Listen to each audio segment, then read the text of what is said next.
Today's guest is Martin Anderson-Clutz. He's a senior solutions engineer at Acqueia and is a triple certified Drupal expert for Drupal 7, 8, and 9, and probably 10 very soon, so we'll change to quadruple.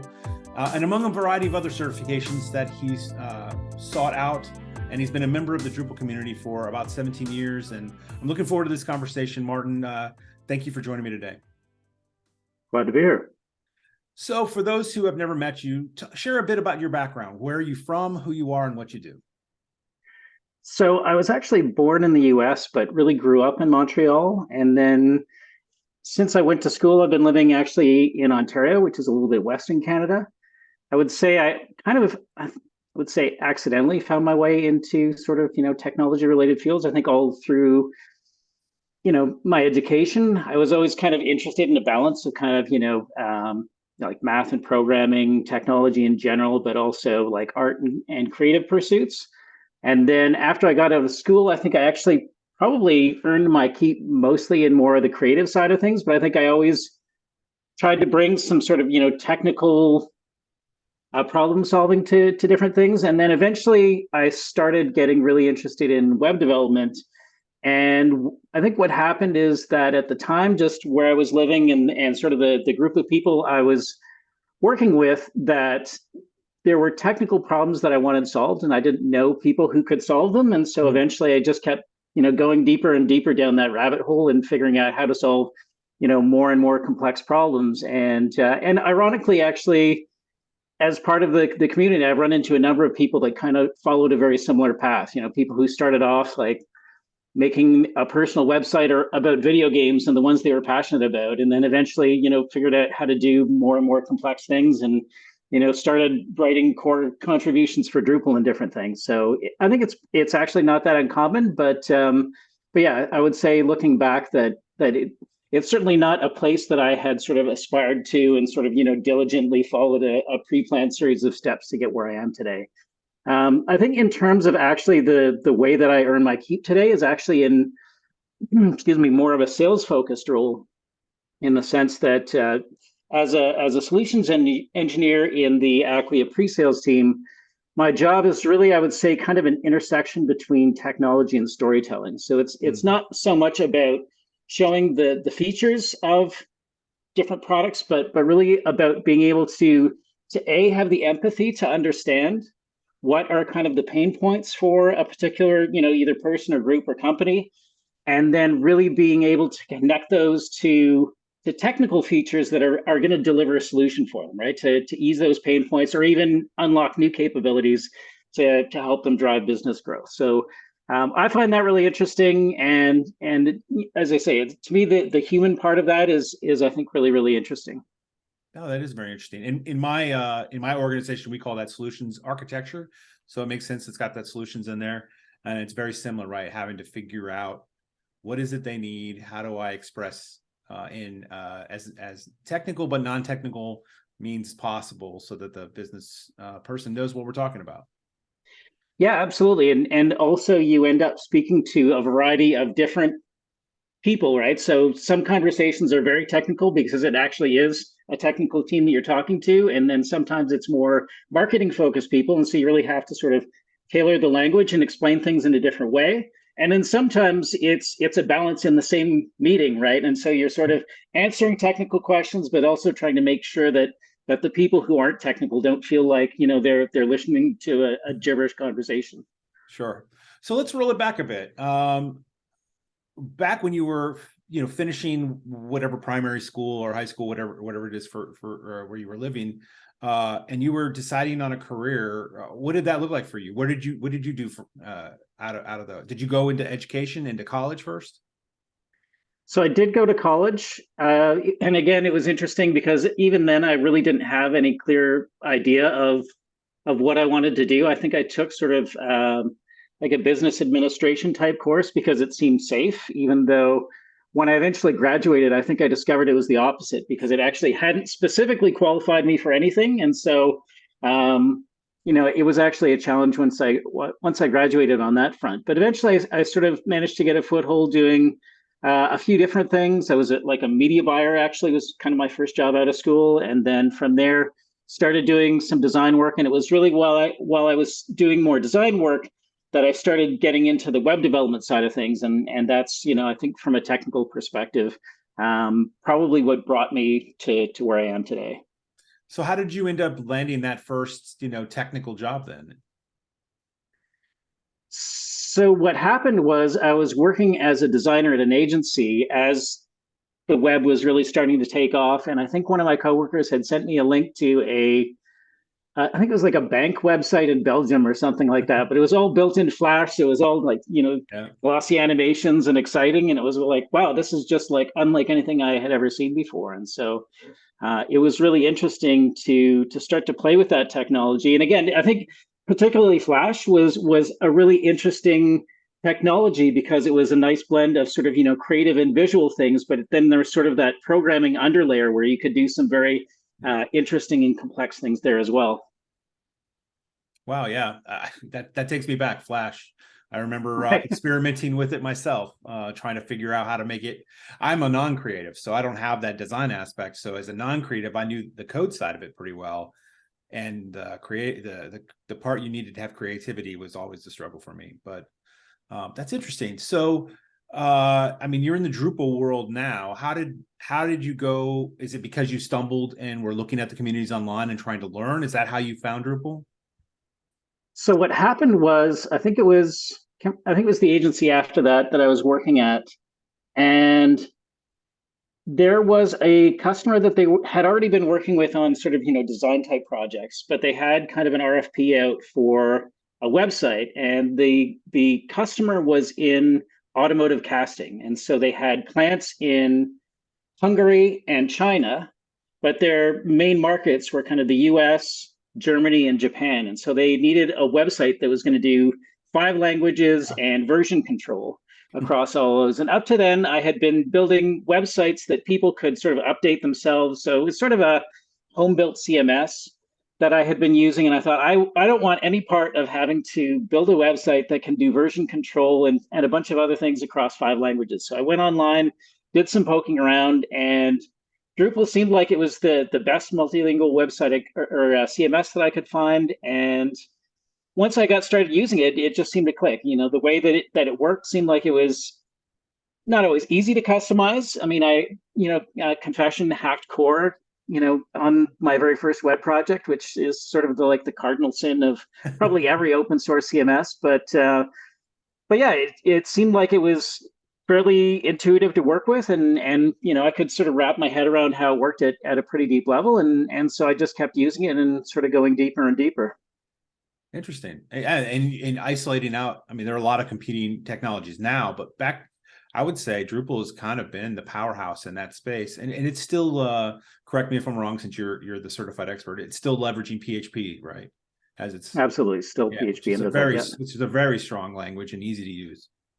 Yeah, PHP is interesting because it's a language that people are in the habit of saying is dead, even though it continues to be the most popular web development language. So schools, I think, don't often want to teach it because they think they should focus on, more modern languages like, Rust and some other things that are, exciting, and there's some cool stuff going on. But if you have a solid grasp of PHP, career-wise, there's a lot of opportunity out there for sure. Yeah, it is surprising to me. I used to do PHP development a long time ago, and it's surprising to me how resilient it has been. But it helps when it's inside a product such as Drupal, right? Kind of under the hood, and helps keep it alive, if you will. I don't know of anybody who's just straight out doing PHP websites on its own. But I mean, there's always the hobbyist and whatnot. Well, I think PHP is underlying, as you say, a bunch of other things, right? Yeah. So there's also Laravel and a bunch of other frameworks that, Yep. Deep down are PHP, even though people aren't necessarily writing sort of what at first glance would look like native PHP. Yeah, it's very interesting. And then what brought you to get so in depth into Drupal that you're triple certified? I mean, that's a level of devotion in technology even not every technologist I know has, right? We do a lot of broad spectrum things, but to get so deep in one specific technology, I mean, there's a lot of positive benefits to that. What decision brought you to that? So the truth is that actually I spent a period of time actually away from Drupal Okay. But I had sort of kept a channel of communication open with another local agency, and they had gone hard on Drupal, and basically adopted that as their default, maybe even exclusive platform for building websites. And so eventually I decided I would sort of move back in that direction and joined on. And so they had a really solid team. And it was amazing because when I had been using Drupal before, it was easy to sort of get stuck and run into a problem that, I would have to sort of like keep scouring the internet and try a bunch of different problems. And then when you've got a team that are so, incredibly smart and have also like there's a sizable pool of experience there, then when you run into something that's a roadblock, you can say, hey, has anybody run into this? And then there's somebody who can say, oh yeah, I ran into that, or there's this module, or like, here's how to fix it, or like, look at this project and there's some code that will probably get you halfway there or something. And so to be able to collaborate with people who themselves are have a ton of expertise. I think to me that was kind of the game changer. It didn't hurt that they themselves also saw a lot of value in terms of having those certifications, kind of as a marketing Right. piece, to be able to go out and say like, we're the Drupal experts, and look at the, you know, I think at one point they had 7 Drupal. Back then they were called grandmasters, and so they would sort of like trot us out like show ponies in a way.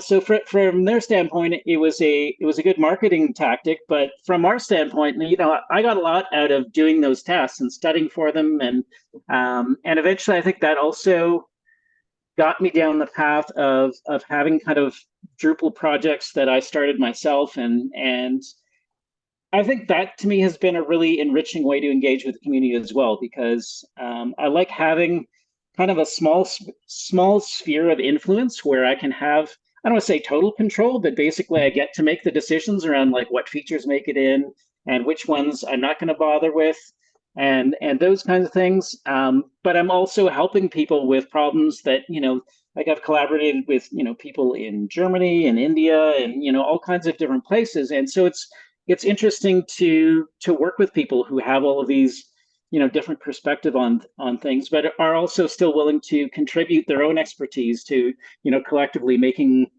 some of these capabilities better over time. Yeah, I would say that's, I've been in IT myself for a very long period, and that's something I've always loved about IT communities is you find something, a product, a lot of times around a product that people love, then there's a community. If there's a vibrant community, the interaction you get is beyond anything else. And like you said, overseas and different places, and the sharing. I self-taught myself software development and coding, and Google and Reddit. Well, Reddit wasn't here then. There, Usenet and a bunch of other things, right? To go and spike up your knowledge, and so to the point where you're finally like, oh, good, I get to answer a question, which is a great feeling. So, what's you mentioned a variety of other certifications. What, just out of curiosity, what other areas, certifications have you pursued? So even before I started using Drupal, I actually got a PHP certification. Back then, it Oh, was Zen Certified Engineer. When I was working actually at the Drupal agency, at one point they decided to do a round of usability certifications. So with the Nielsen Norman Group, yeah. and that was fascinating. Lots of great takeaways, and I think it gives you a different perspective in terms of how to build features and really having that understanding of the end user and some of the challenges that people have, in terms of accessibility, but just in terms of like, cognitive load and making things so that they're kind of more effortless in general in terms Mm. of how people can interact with them. And so I think that's been really valuable. And then as part of Acqueia, there's also just, Drupal is kind of their main focus, but then they also have sort of products to expand out the capabilities for enterprise customers. So for things like personalization, marketing automation, now they have like a customer data platform. So there's kind of a variety of sort of additional products that help to sort of round out the marketing stack. Oh, that makes a lot of sense. So as you've gone through your career and you've done a lot of this, the education the way you have in the community you're participating in, what's something you've run into that you wish we would just do differently, do better or differently? I don't know what that would be for you. So I'm very curious.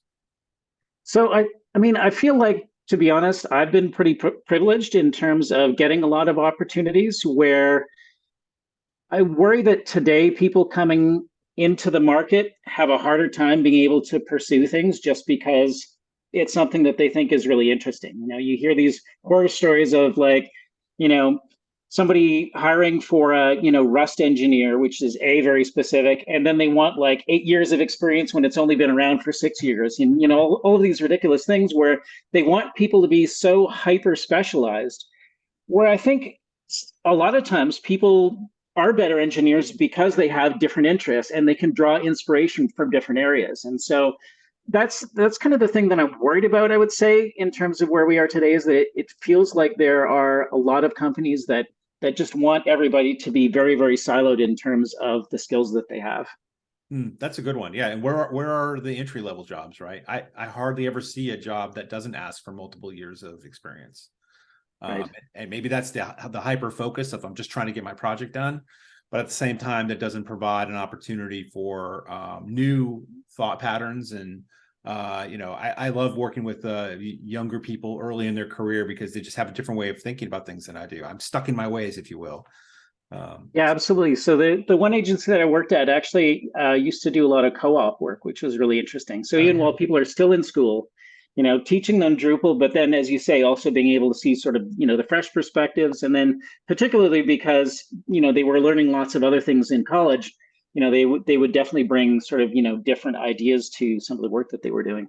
Yeah, it's interesting. And then you and I talked a bit that just IT change in general, right? Is there anything that you see in that space that you'd like to just kind of talk about a little bit? Well, so I think that probably the two big trends that I see right now. So, and this is again not specific to IT, but remote work is such a huge topic right now, and I feel like particularly for those of us who are privileged to work in pretty technical fields, most times that's work that's very easy to do remotely. And so I think there's an interesting sort of dynamic right now because there's a lot of pressure, I think, particularly from kind of, mid management up. They feel safer having, halls that they can walk around and see people at their keyboards. And they assume that because people are at their desks, that means they're being productive. Even though I know at the last agency that I was at, when COVID hit and we all went into lockdown, actually the first 6 months after that, they found that productivity had significantly increased while everybody was working remotely. And I mean, there's a variety of factors there, but I think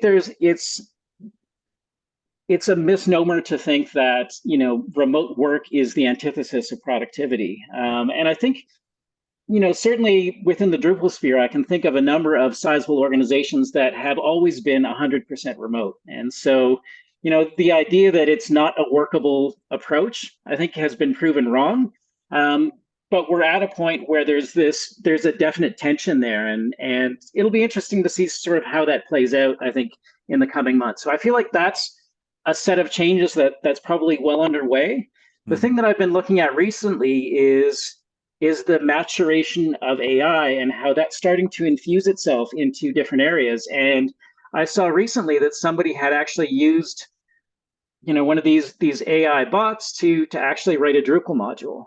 Oh, wow. Which was pretty interesting, right? And obviously, I wouldn't want all Drupal development to be done by machines. But I think there's also potentially an argument to say, some of the boilerplate pieces, you could say, yeah, spin up a module that has these elements, and then, whatever, 30 seconds later, you can go in and actually start working on the hard problems, or, being able to apply some of the creativity, which is where I think, people really do their best work. So potentially there's sort of, a marriage of those two things that could be really interesting, as long as I would say, socially we can find the right balance of like, not allowing,